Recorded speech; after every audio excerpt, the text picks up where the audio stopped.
चलिए जानते हैं आज की देश और दुनिया के सिलेक्टेड काम की ओर महत्वपूर्ण बड़ी खबरों को। पर अभी तक आप वीडियो को लाइक नहीं किए हैं तो लाइक कर दीजिए।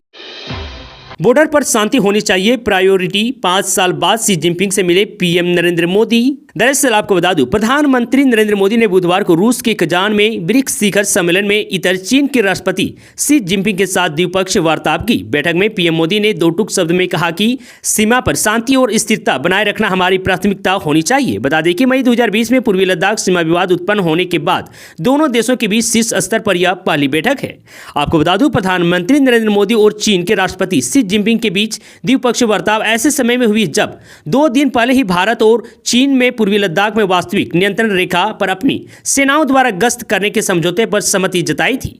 4 साल से चल रहे गतिरोध को समाप्त करने की दिशा में इसे भारत की तरफ से एक बड़ी सफलता माना जा रहा है। वहीं चीन राष्ट्रपति शी जिनपिंग के साथ बैठक के दौरान प्रधानमंत्री नरेंद्र मोदी ने कहा कि हम 5 साल बाद औपचारिक बैठक कर रहे हैं।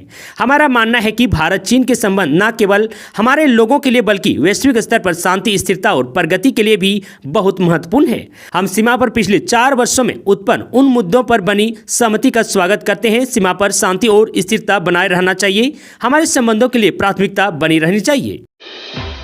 अब सब्सिडी पर चना और मसूर दाल भारत ब्रांड के तहत सरकार करेगी बिक्री। जी हां, देश की बढ़ती महंगाई को धाराशायी करने के लिए सरकार ने कमर कस ली है। सरकारी संस्था नोफेड और एनसीसी ऐप के जरिए विभिन्न शहरों में प्याज और टमाटर की बिक्री करने के बाद सरकार ने साबुत चना और मसूर की दाल सब्सिडी पर बेचने का फैसला किया है। खबर है कि वह अपने भारत ब्रांड के तहत लोगों को सब्सिडी में साबुत चना और मसूर की दाल उपलब्ध कराएगी। इसके लिए उसने भारत ब्रांड योजना का विस्तार किया है। 25 अक्टूबर को उड़ीसा पश्चिम बंगाल तट से टकराएगा साइक्लोन दाना। जी हां, बंगाल की खाड़ी के ऊपर बना गहरा दबाव बुधवार सुबह चक्रवाती तूफान दाना में तब्दील हो गया है। आईएमडी के मुताबिक 25 अक्टूबर को उड़ीसा की पूरी और पश्चिम बंगाल के सागर द्वीप के बीच पूर्वी तट को पार करने से पहले इसके भीषण चक्रवात में तब्दील होने की आशंका है।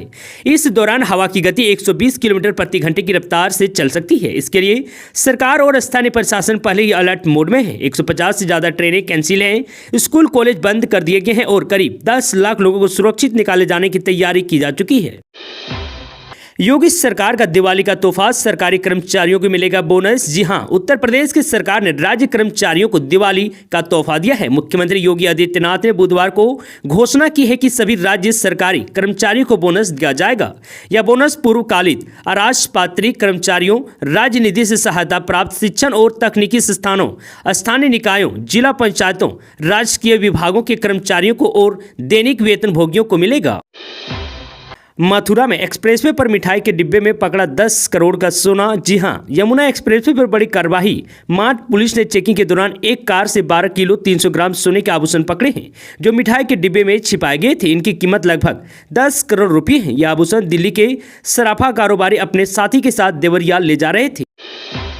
यूपी में 3 सीटों पर चुनाव लड़ सकती है कांग्रेस, सपा ने दिया ऑफर। इजराइल से तनाव के बीच ईरान के राष्ट्रपति से मिले पीएम मोदी। जी हां, प्रधानमंत्री नरेंद्र मोदी ने मंगलवार को रूस में ईरान के राष्ट्रपति मसूद पेजेशिकियन से मुलाकात की। यह पेजेशिकियन की जुलाई में राष्ट्रपति चुने जाने के बाद मोदी के साथ पहली बातचीत थी। उन्होंने पश्चिम एशिया में शांति और तनाव कम करने में भारत की भूमिका पर जोर दिया, क्योंकि भारत के सभी पक्षों के साथ अच्छे संबंध हैं। आपको बता दें, ब्रिक्स सम्मेलन के दौरान हुई इस मुलाकात में चाबहार बंदरगाह और अंतर्राष्ट्रीय उत्तर दक्षिण परिवहन गलियारे पर भी चर्चा हुई। पीएम मोदी ने एक्स पर लिखा है कि यह मुलाकात अच्छी रही और उन्होंने रिश्तों की समीक्षा की। विदेश सचिव विक्रम मिस्री ने भी इसे उपयोगी बताया। आतंकी हमलों से दहलीत तुर्की की राजधानी आंकरा, कई लोगों की मौत की आशंका।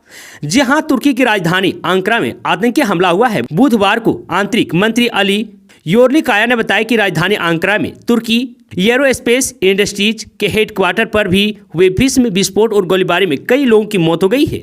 सरकार ने अभी मौत के आंकड़े को जारी नहीं किया है। हमले का अभी तक किसी ने दावा नहीं किया है। सरकारी एजेंसी ने बताया कि घटनास्थल पर एम्बुलेंस और आपातकालीन सेवाएं भेज दी गई है।